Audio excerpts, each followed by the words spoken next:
오늘 우리에게 주시는 하나님 말씀은 신약성경 베드로전서 4장 12절부터 19절입니다. 신약성경 거의 뒷부분에 있는 베드로전서 4장 12절부터 19절입니다.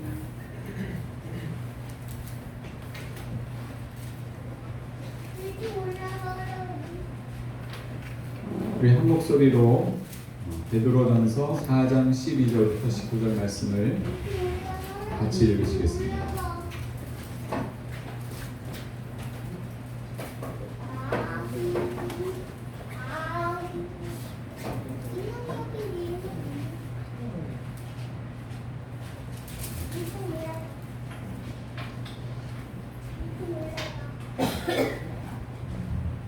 베드로전서 4장 12절에서 19절 말씀 같이 읽으시겠습니다. 사랑하는 자들아, 너희를 연단하려고 오는 불시험을 이상한 일 당하는 것 같이 이상히 여기지 말고 오히려 너희가 그리스도의 고난에 참여하는 것으로 즐거워하라. 이는 그의 영광을 나타내실 때에 너희로 즐거워하고 기뻐하게 하려 함이라. 너희가 그리스도의 이름으로 치욕을 당하면 복 있는 자로다. 영광의 영, 곧 하나님의 영이 너희 위에 계심이라. 너희 중에 누구든지 살인이나 도둑질이나 악행이나 남의 일을 간섭하는 자로 고난을 받지 말려니와 만일 그리스도인으로 고난을 받으면 부끄러워하지 말고 도리어 그 이름으로 하나님께 영광을 돌리라. 하나님의 집에서 심판을 시작할 때가 되었나니 만일 우리에게 먼저 하면 하나님의 복음을 순종하지 아니하는 자들의 그 마지막은 어떠하뇨? 또 의인이 겨우 구원을 받으면 경건하지 아니한 자와 죄인은 어디에 서리요? 그러므로 하나님의 뜻대로 고난을 받은 자들은 또한 선을 행하는 가운데 그 영혼을 이쁘신 창조주께 의탁할지어다. 아멘. 샬롬, 반갑습니다. 네. 오늘 이렇게 처음 예배에 나오신 두 분 반갑습니다. 우리 박수로 환영하시겠습니다. 네. 어려운 시기에 같이 만날 수 있어서 너무나 반갑고요. 환영하고 축복합니다. 오늘은 그리스도인으로 당하는 고난이라는 제목으로 말씀을 나누고자 합니다. 한번 따라해 볼까요? 그리스도인으로 당하는 고난. 그리스도인으로 당하는 고난. 네. 요즘 계속해서 들려오는 소식들이 우리의 마음을 무겁게 하고 있습니다. 기본적으로 코로나19로 인해서 우리의 일상이 많은 제약을 받고 있고 모든 면에서 침체된 상황인데 대한민국 수도를 대표하는 시장이 비극적이고 허망한 죽음을 맞이했습니다. 그에게 무슨 일이 있었는지는 잘 모르지만 수많은 사람을 이끌던 유력한 리더가 어떻게 그런 극단적 선택을 할 수밖에 없었을까 하는 생각을 해보았습니다. 또한 최근에 코로나19가 재확산되면서 몇몇 교회들의 예배와 모임에서 확진자가 나오는 바람에 그로 인해서 정부는 당분간 교회에서의 공적인 예배 외에는 어떤 모임도 허용하지 않기로 했고 만약 이를 어길 시에는 벌금형이나 집합 금지 명령을 내리기로 했습니다. 이러한 정부의 조치에 대해서 기독교인들 가운데에도 논란이 분분합니다. 이것은 명백한 교회 탄압이다. 술집이나 식당이나 카페, 심지어 공무원들이 근무하는 사무실이나 식당, 또 학생들이 가는 학교와 또 밥을 먹는 식당, 매일같이 사람들이 하루 종일 밀집해서 생활하는데 교회 예배나 소모임은 일주일에 몇 번 모이지 않고 모여도 잠깐 모였다가 헤어지는 것인데 왜 유독 교회만 위험한 장소인 것처럼 국민에게 낙인을 찍어서 압박을 하느냐? 형평성에 맞지 않는다. 그래서 지금 어떤 사람이 여러분 그 청와대 국민청원 홈페이지 아시죠? 거기에다가 글을 올렸어요. 이거는 형평성에 맞지 않고 부당한 일이다. 그래서 정부는 이런 조치를 교회를 향해서 빨리 취소를 해달라 라고 이렇게 청원을 올렸는데 제가 오늘 아침에도 확인해 보니까 38만 명 이상이 이 청원에 동의를 했습니다. 또 반대 입장에서는 이것은 교회 탄압이 아니다. 정부의 조치 그대로 단지 이 바이러스 감염 확산을 막기 위한 여러 대책 가운데 하나다라고 생각하는 사람들도 있습니다.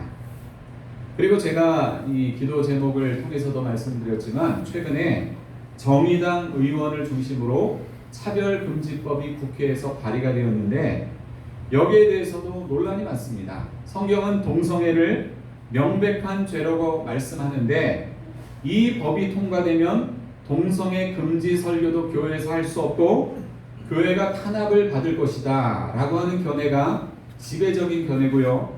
소수의 기독교인들과 또 대부분의 일반 사람들은 차별금지법이 통과돼도 그게 무슨 문제냐, 교회는 탄압을 받지 않는다 라고 하면서 기독교가 막 동성애자들을 혐오한다, 소수 성적 지향을 가진 사람들을 미워하고 싫어한다 라고 하면서 교회를 매우 비판적인 시각으로 바라보고 있습니다. 여러분은 최근에 우리 사회에서 일어나는 이런 일들을 보면서 그리스도인으로서 어떤 생각과 감정을 가지십니까? 그리스도인은 세상에서는 일반인이요, 또 믿음의 영역에서는 그리스도인이라고 하는 이중 정체성을 갖고 살아가는 자입니다. 따라서 우리가 그리스도인으로 이 세상을 살아간다는 것은 일반인으로서 겪는 고난 플러스 그리스도인으로서 겪는 고난, 이 두 가지를 다 경험하며 살아가는 것을 말합니다. 그래서 우리는 오늘 베드로 사도를 통해 주시는 이 말씀 가운데 그리스도인으로 당하는 고난에 대해서 생각하고자 합니다. 지난주에 말씀드렸지만 베드로 전서는 당시 소아시아 지역에 흩어져 살던 성도들에게 여러 고난뿐만 아니라 장차 다가올 큰 박해를 대비해서 구원의 소망을 가지고 끝까지 믿음을 지키면서 승리할 것을 격려하기 위해서 기록되었다라는 말씀을 제가 드렸습니다. 오늘 본문은 고난 중에 있는 신자 개인에 대한 권면의 말씀인데 아직은 로마 황제의 명령에 의해서 로마 제국 전역에 대대적인 신앙의 탄압이 일어나는 것은 아니지만 지역적으로 혹은 관계적으로 부분적으로 신앙적인 고난을 당하는 상황으로 보입니다. 따라서 베드로 사도는 오늘 말씀을 통해서 현재 세상 속에서 고난을 당하고 있고 또 앞으로 큰 시련을 당할 수 있는 그 당시 성도들 개개인에게 그리스도인의 고난을 둘러싼 중요한 교훈을 하고 있습니다. 먼저 베드로는 그리스도를 위한 고난을 즐거워하라 명령하고 있습니다. 어떤 고난을 즐거워하라고요? 그리스도를 위한 고난을 즐거워하라 명령하고 있습니다. 사실 고난의 주제라고 하는 것은 신구약 성경뿐만 아니라 기독교 역사 속에서 끊임없이 아주 많이 다뤄지고 있는 그런 주제입니다. 개인의 고난과 공동체의 고난을 포함해서 고난의 범위와 고난의 이유도 다양합니다. 그리고 때로는 이유도 모르고 애매하게 당하는 고난도 굉장히 많습니다. 하지만 오늘 말씀에서 강조하는 고난의 이유는 분명합니다. 진리를 거절하고 거부하는 이 세상에서 하나님의 백성으로 살아가게 생기는 고난을 말하는 것입니다.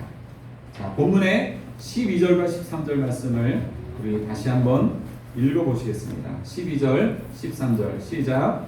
사랑하는 자들아, 너희를 연단하려고 오는 불시험을 이상하게 당하는 것 같이 이상히 여기지 말고 오히려 너희가 그리스도의 고난에 참여하는 것으로 즐거워하라. 이는 그의 영광을 나타내실 때에 너희로 즐거워하고 기뻐하게 하려 함이라. 아멘. 자, 12절에 보면 불시험이라고 하는 말이 있죠. 불시험. 이것은 프리시스라고 하는 단어인데 불타는 과정을 뜻하는 말입니다. 불타는 과정, 프리시스, 불시험. 그러니까 이것은 마치 불이 몸에 상하는 듯한 고통을 상징합니다. 그래서 이것은 시험이라는 단어를 쓰기보다는 시련이라고 하는 단어를 쓰는 것이 더 적합합니다. 우리가 하나님의 백성으로 이 세상을 살아가다 보면 마치 불에 몸이 상하는 것 같은 엄청난 고통과 시련을 당할 수가 있는데 그것을 어떻게 여기지 말라고요? 이상히 여기지 말라는 것입니다.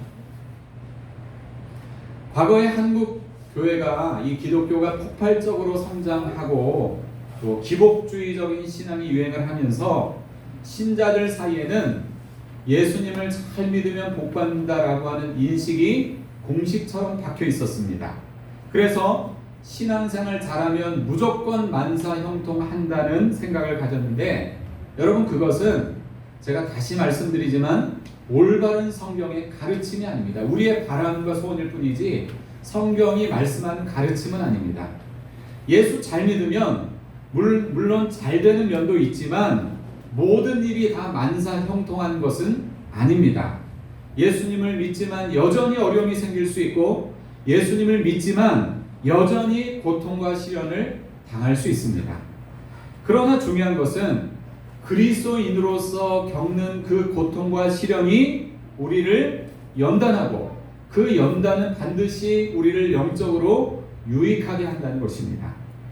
연단에 대해서 생각해 보면 이 성경이 기록될 당시 로마 제국이 그 주변 세계를 다 지배를 했었는데, 여러분 로마 제국의 화폐는요 그 당시 주화였습니다. 주화라고 하는 것이 원래 주물에 넣어서 찍어내는 그 화폐를 말하는 것인데, 그 당시 로마 제국의 주화는 주물에 넣어서 만든 것이 아니라 두들겨서 만들었습니다. 그러니까 일정한 양의 그 동전을 주화를 만들기 위한 이 금속을 가져다가 불에 넣는 거예요. 그 다음에 어떻게 하죠? 불에 뜨겁게 달궜다가 빼가지고 막 두들겨서 모양을 만드는 거예요. 그러다 어떻게 하죠? 물에다가 식히는 거예요. 근데 이 과정을 여러 번 거치게 되겠죠. 한 번에 이 화폐가 나오겠습니까? 그래서 또다시 뜨거운 물에 넣었다가 두들겼다가 물에 식히고, 또 뜨거운 물에 넣었다가 두들겼다가 물에 식히고, 이런 많은 과정을 통해서 그 당시 화폐를 만들었다는 것입니다. 자, 이런 과정이 뭐라고요? 연단이라는 것입니다. 불에 들어갔다 두들겼다가 물에 식혔다가, 이 과정이 계속 반복되는 것이 연단입니다. 그러니까 우리가 그리스도인으로서 여러 가지 고난을 당하는데 불같은 시련을 계속 겪으면서 우리가 어떻게 된다는 겁니까? 우리 안에 있는 악한 불순물이 제거되는 거예요. 그래서 영혼이 정결케 되고 더 단단한 믿음의 사람으로 성숙해진다는 것입니다. 그러니까 연단은 어떤 거예요? 두려운 것이 아니라 유익한 것입니다. 그리고 불같은 시련은 하나님께 영광 돌리는 기회가 됩니다. 한번 따라합시다. 불같은 시련은 하나님께 영광 돌리는 좋은 기회가 된다. 자, 16절 말씀도 같이 읽겠습니다. 시작. 만일 그리스도인으로 고난을 받으면 부끄러워하지 말고 도리어 그 이름으로 하나님께 영광을 돌리라. 아멘. 여러분 지금 고난을 당하고 있는데 어떻게 하나님께 영광을 돌릴 수 있습니까? 영광 돌리기는커녕 왜 하나님이 나에게 이런 엄청난 시련을 허락하셨는지 막 하나님을 원망하고 불평하는 소리가 나올 수밖에 없을 것입니다. 그러나 곰곰이 생각해 보면 사람이 불같은 시련을 당하게 되면 그 시련을 통해서 진짜와 가짜가 구분이 되는 것입니다. 만약 여러분의 집에 불이 났다고 생각해 보세요. 그러면 가장 먼저, 여러분은 밖에 있는데 불난 집을 향해서 가장 먼저 뭘 갖고 나오시겠어요? 돈을 갖고 나오시겠습니까? 아니 아직 집에 남아있는 가족을 데리고 나오시겠습니까? 당연히 가족을 데리고 나와야죠. 왜냐하면 가족은 나의 보물이기 때문에 그렇습니다. 불이 난 집에서요, 불이 났을 때 평소에는 뭐 가족들 신경 안 쓰다가 불 나면 돈을 먼저 생각하는 것이 아니라 가족을 먼저 생각해서 그를 구출해 낸다는 것입니다. 그리스도인에게 불같은 시련은 무엇을 붙들고 무엇을 버려야 할지를 명확하게 갈라주는 것입니다. 무엇이 신앙의 본질이고 무엇이 본질이 아닌지를 명확하게 구분해 줍니다. 사랑하는 여러분, 여러분의 삶 속에서 내가 그리스도인이기 때문에 당하는 그런 어려움과 고통의 문제는 없습니까?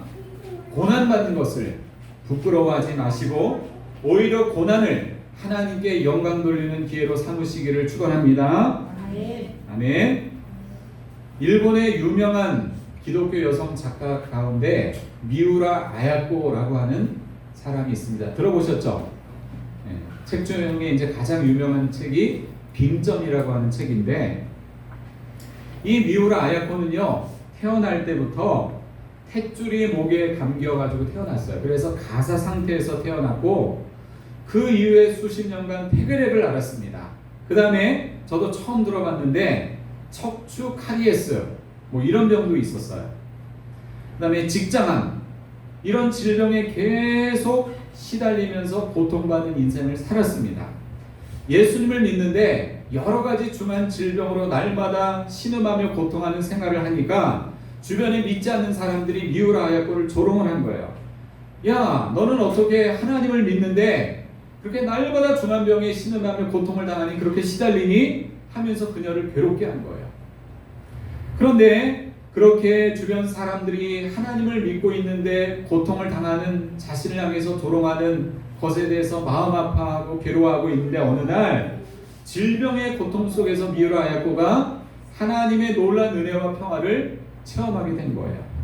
그러면서 미우라 아야코는 병을 앓지 아니하면 이란 제목으로 다음과 같은 글을 썼습니다. 한번 잘 들어보세요. 조금 표현이 이게 이렇게 돌려서 한 표현이라 이해가 바로 안 될 수도 있는데 한번 잘 들어보세요. 병을 앓지 아니하면 드릴 수 없는 기도가 있고, 병을 앓지 아니하면 믿을 수 없는 기적이 있으며, 병을 앓지 아니하면 들을 수 없는 거룩한 말씀이 있다. 또 병을 앓지 아니하면 가까이 나아갈 수 없는 성소가 있고, 병을 앓지 아니하면 바라볼 수 없는 거룩한 얼굴이 있으며, 더더욱 나는 고통하지 아니하면 인간이 될 수 없다. 그러니까 이 미우라 아야코의 고백은 뭡니까? 그 중한 여러 가지 다양한 고통스러운 질병을 겪으면서 내가 기도를 하게 됐고, 기적을 체험하게 됐고, 거룩한 말씀을 듣게 됐고, 하나님 앞에 가까이 나아갈 수 있는 기회가 되었다는 겁니다. 병을 통해서 하나님을 더 가까이 만나고 하나님의 은혜와 기적을 더욱더 풍성하게 체험했다는 것입니다. 고난 그 자체는 결코 우리가 반가워할 수 있는 것은 아니지만, 그리스도인으로서 당하는 고난은 하나님이 허락하신 것이요 우리 영혼에 유익을 주기 때문에 우리는 그리스도를 위한 고난을 기뻐할 수 있어야 한다는 것입니다. 그리고 또 기억해야 할 것이 있습니다. 우리가 그리스도인으로 고난 당할 때 하나님은 우리를 고아처럼 버려두지 아니하시고 영광의 영이신 성령께서 우리와 함께 하시기 때문에 고난 당하는 우리가 어떤 사람이라고요? 14절에서 복 있는 자다. 다시 한번요. 고난 당한 자가 어떤 사람이라고요? 복 있는 자. 그리스도 안에서 그리스도를 위해서 고난 받는 자는 복 있는 자다 라고 오늘 성경은 우리에게 말씀하고 있습니다. 세상적인 관점으로 보면 고난 당한 사람들은요 실패자 같아요. 찌질이 같습니다. 그렇지만 하늘의 관점으로 본다면 고난 당하는 그리스도인들은 세상 누구보다도 복되고 자랑스러운 하나님의 백성이 됨을 기억하시기 바랍니다. 그리스도를 위한 고난을 즐거워할 수 있는 이 깊은 믿음의 비밀을 간직한 성도님들이 되었으면 좋겠습니다. 자, 두 번째로 베드로는 어떤 명령을 하는가 하면 따라합시다. 악행으로 고난받지 말라. 자, 15절 말씀을 같이 읽습니다. 15절 말씀 시작. 너희 중에 누구든지 살인이나 도둑질이나 악행이나 남의 일을 간섭하는 자로 고난을 받지 말려니와. 아멘. 그리스도인은 어떤 사람이에요? 그리스도의 이름과 그리스도의 명예를 위해서 고난받는 자들이에요. 자기의 명예와 자기의 이름이 아니라 그리스도의 이름과 명예를 위해서 고난받는 사람들입니다. 아멘. 네, 우린 그런 사람들이에요.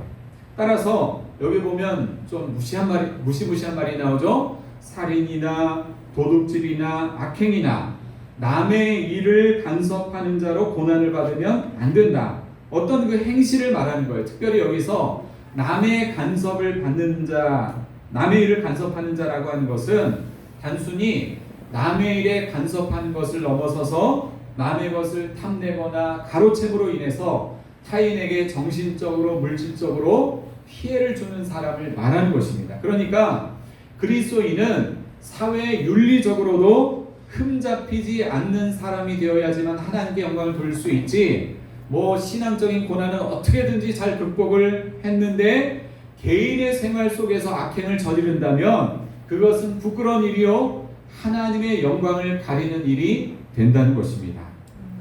마지막으로 베드로는 고난 중에 하나님께 의탁하라 라고 명령을 합니다. 자, 19절 말씀 마지막으로 같이 읽습니다. 시작. 그러므로 하나님의 뜻대로 고난을 받는 자들은 또한 선을 행하는 가운데 그 영혼을 미쁘신 창조주께 의탁할지어다. 아멘. 이것은 고난에 대한 결론적인 권면입니다. 하나님의 뜻대로 고난받는 자들은 선을 행하는 가운데 모든 삶의 평가자가 되시는 하나님께 삶을 맡기라는 거예요. 의탁하라는 것은 맡기라는 것입니다. 그런데 이 말씀을 가만히 보세요. 고난을 피하라는 말이 있어요? 없죠? 하나님 믿으면 다 잘 된다는 말이 있어요? 그런 말 없습니다. 오히려 계속 고난을 당하라 라고 말하고 있는 것입니다. 그리스도인으로서 당하는 고난은 내 마음대로 피할 수도 없고요, 내 힘으로 극복할 수도 없습니다. 그러므로 우리는 고난의 순간에 내 영혼의 창조주이신 하나님께 맡겨야만 한다는 것입니다. 그런데 어떤 고난을 당할 때 우리는 가장 먼저 어떤 반응을 보이죠? 고난 앞에서 먼저 하나님 앞에 맡기고 기도하기보다는 내 생각과 내 판단과 내 수단과 내 방법을 동원하고요, 내가 할 수 있는 모든 삶의 자원을 동원해 가지고 순식간에 문제 해결에 들어가는 거예요. 먼저 맡기고 물어보지 않고 기도하지 않고 문제 해결에 먼저 들어가는 거예요. 물론 하나님은 고난 앞에서 얼마든지 우리 자신의 의지를 통해서 우리가 가진 자원을 통해서 일하실 수도 있습니다. 그러나 그리스도인으로 당하는 고난은 나의 인간적인 수완으로 문제가 해결되는 것이 아닙니다. 아멘? 이 모든 일의 주관자요 영혼의 창조주이신 하나님께 우리가 전폭적으로 그것을 맡기고 하나님의 도우심을 구하며 기도할 때 하나님께서 이 고난을 능히 감당하게 하실 줄로 믿습니다. 그래서 맡기는 것이 중요합니다. 어떤 목사님이 설교하시는 동영상을 봤는데 거기서 그 목사님이 그런 얘기를 했습니다. 사람들이 다들 안 그런 척하고 감추고 살고 있을 뿐이지 만약 자신의 가슴을 다 열고 이야기를 나누다 보면 저마다 독특한 고난이 다 있다는 거예요. 어려움이나 고통이 없는 사람이 하나도 없다는 거예요. 부자면 부자대로, 가난하면 가난한 대로, 젊으면 젊은 대로, 나이 들면 나이 든 대로, 잘나면 잘난 대로, 못나면 못난 대로 우리가 같은 하나님을 믿지만 각자가 처한 삶의 환경과 자리에서 감당해야 할 고난의 종류와 숫자와 깊이와 이 모든 것이 다 다를 수 있습니다. 그러나 우리가 그리스도인으로서 겪는 고난 중에서 취해야 할 공통 자세는 뭔가 하면 선을 행하는 가운데 하나님께 맡기고 기도해야 한다는 겁니다. 자, 뭘 행하는 가운데 맡기고 기도하라고요? 선을 행하는 가운데. 고난 당한다고 막 맨날 원망하고 불평하면서 하나님께 기도하면 안 돼요. 여러분, 제가 이제 우리가 아까 그 어떤 찬송을 할 때 그 하나님, 우리를 향하신 하나님의 뜻이 뭐라고 했죠? 너희를 향하신 하나님의 뜻 항상 기뻐하라, 쉬지 말고 기도하라, 범사에 감사하라. 이것은 고난 중에도 적용되어야 할 하나님의 뜻입니다. 아멘? 그래서 고난 가운데도 우리는 어떻게 해야 돼요? 항상 기뻐하고 쉬지 말고 기도하고 범사에 감사하고. 그래서 고난을 당할 때에도 너희는 선을 행하는 가운데 고난을 당하면서 하나님께 의탁하고 기도하라는 것입니다. 저희 교회는요, 비록 작은 교회지만 특이하게도 교회 건축을 먼저 하고 창립 예배를 나중에 드렸습니다. 이런 교회 케이스가 많지 않아요. 그래서 뭐 아시는 분 아시겠지만 건축을 하면서 너무 많은 고생을 했기 때문에 건축만 마치면 내 목회에 꽃길만 있을 거라는 기대를 가졌습니다. 오랜 인고의 시간이 지나서 드디어 건축을 마치고 창립 예배를 드렸는데 진짜 그때부터 좋은 일들이 계속 생겨나는 거예요. 교회도 굉장히 빠르게 성장을 했습니다. 그런데 수년이 지나서 어려움이 시작됐는데 성도들이 다른 지역으로 이사를 가고 또 다른 도시로 발령을 받고 또 큰 교회에서 왔다 큰 교회로 다시 가기도 하고 그러면서 분위기가 침체되고 규모도 축소되기 시작을 했습니다. 그러다가 또 새로운 가족들이 들어와서 기쁘다가 그리고 또 어려움이 생기다가 이게 반복이 되는데 지금은 코로나가 모든 것을 다 집어삼켜서 막막함 가운데 있다는 그런 느낌을 갖고 있습니다. 그런데 저만 이렇게 어렵다 생각을 했는데 친구 목회자들이나 선후배 또 지방의 목사님들 주변의 이 목회자들을 만나보면 저만 어려운 게 아니었어요. 다들 각자가 처한 상황 속에서 어려움 없이 목회하는 분이 없었습니다. 아마 여러분도 그럴 거라고 저는 생각을 합니다. 그렇죠, 여러분? 기쁨과 어려움이 막 번갈아 가면서 수시로 여러분의 마음을 들었다 놨다 할 거예요. 그죠? 오늘은 기쁘고 행복한데 내일 가니까 또 막 한숨이 나오고 막 살아갈 용기가 없어지는 거예요. 근데 그 다음날 되면 또 어떤 일로 인해서 기쁨이 생겨요. 또 살만해요. 근데 그 다음날이 되면 또 다시 어떤 일들로 인해서 막 고민하고 머리가 아프고 막 삶의 의욕을 상실하고 이런 일들이 계속 반복이 되는 거예요. 우리의 삶을 들었다 놨다 합니다. 하지만 우리가 기억해야 할 것은 고난의 짐을 내 스스로 해결하려고 하지 말고 반드시 하나님께 맡기고 기도해야 한다는 사실입니다. 저를 한번 따라합시다. 고난의 짐을 주님께 맡기고 기도하자. 고난의 짐을 주님께 맡기고 기도하자. 여러분 이것이 너무나 중요한 우리의 삶의 모습이 되어야 한다는 것입니다. 사랑하는 여러분, 그리스도인으로 당한 고난 어떻게 생각하십니까? 죄송한 말씀이지만 그리스도인으로서 우리가 당하는 고난은 졸업이란 게 없습니다. 예수님이 이 땅에 재림하시는 그날까지 계속될 것입니다. 하지만 우리가 그것 때문에 두려워하거나 무거운 마음을 가질 필요는 없습니다. 우리는 그리스도를 위한 고난을 오히려 즐거워하는 신앙의 깊이를 가져야 합니다. 왜냐하면 고난은 영혼을 어떻게 한다고요? 우리 영혼을 정결케 하고 우리를 더 단단한 믿음의 사람으로 성숙시키고 하나님께 영광 돌리는 기회가 되기 때문입니다. 두 번째로 악행으로 고난받지 말고 사회에 윤리적으로 흠없는 그리스도인으로 살아야 합니다. 왜냐하면 그리스도인으로 당하는 고난은 귀한 것이지만 자기 죄로 인해서 당하는 고난은 고난이 아니라 죄의 대가입니다. 마지막으로 우리는 고난 중에 하나님께 의탁하는 신앙생활을 해야 합니다. 맡겨야 감당할 수 있지 맡기지 않으면 감당할 수 없습니다. 조나단 에드워즈라고 하는 아주 훌륭한 신학자의 목사님은 이런 말을 했습니다. 하나님은 우리의 무게를 다루시는데 환난과 시련의 저울을 사용하신다. 우리의 무게를 다루시는데 어떤 저울을 사용하신다고요? 환난과 시련의 저울로 우리의 무게를 달아보신다는 것입니다. 사랑하는 여러분, 여러분의 인생에서 숱하게 겪고 있는 그 고난 가운데 우리 주님이 함께 하심을 기억하시기 바랍니다. 아멘. 코로나로 인해 한숨 쉬며 낙담하는 그 모든 상황에도 우리 주님이 함께 하심을 기억하시기 바랍니다. 아멘. 최근 기독교의 위협이 될 수 있는 차별금지법이 발의되는 일이나 코로나로 인해서 교회 활동이 크게 위축되는 이 어려움 속에도 우리 주님이 함께 하심을 기억하시기 바랍니다. 성경에 기록된 역사나 교회 역사를 보면 아무 잘못을 안 했는데도 하나님의 백성이라는 이유만으로 수없이 많은 고난을 받았고 선한 일을 했음에도 그리스도인이라는 이유만으로 수없이 많은 고난을 받았던 모습을 보게 됩니다. 믿음이 아니면 이해하기 힘든 부분이지만 주님 오실 때까지 그리스도인의 운명은 바로 그런 것입니다. 그래서 저는 이 땅의 일반인으로서 또한 그리스도인으로서 쉴 수 없이 크고 작은 고난을 겪고 사는 여러분들에게 마지막으로 성경 말씀 몇 구절로 여러분을 위로하며 소망을 드리고 싶습니다.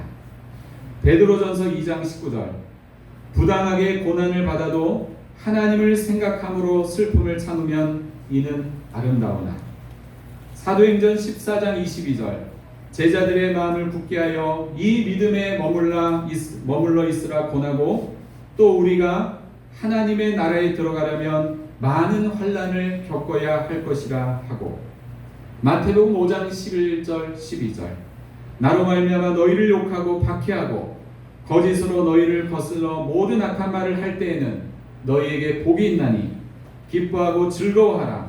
하늘에서 너희의 상이 큼이라. 너희 전에 있던 선지자들도 이같이 박해하였느니라. 이 말씀이 여러분에게 큰 위로와 소망이 되시기를 예수님의 이름으로 축원합니다. 아멘. 기도하겠습니다.